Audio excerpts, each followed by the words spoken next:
ও যুবক, ও যুবক, কোরআন কেন মানো না? ইসলাম কেন মানো না? তোমার মতো কত যুবক আজকে কোরআন মানার কারণে আল্লাহর ওয়ালি হয়ে গেছে।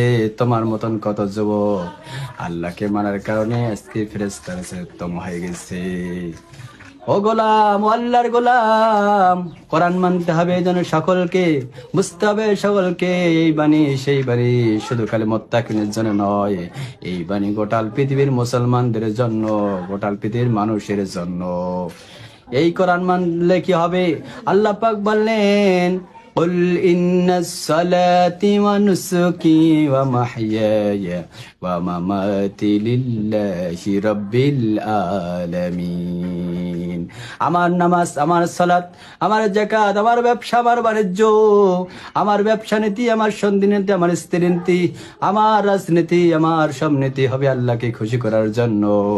ওই আল্লাহকে খুশি করার জন্য আমার সব রাজনীতি করার লাগবে, অন্য কারোর জন্য নয়, অন্য কিছু করার জন্য নয়।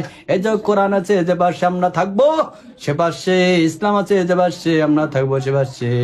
কোরআনের কথাগুলো আজকে মুসলমানদেরকে ভালো লাগে না, ইসলামের কথা ভালো লাগে না। কোরআনের কথা যারাই বলে তারাই রাজাকার হয়, ইসলামের কথা যারাই বলে তারাই রাজাকার হয়। ওদেরকে গণকার জাদুকার বলে হয়, ধর্ষণের মামলা দিয়ে জেলে ভর্তি করে, আসনা নাই এইরকম।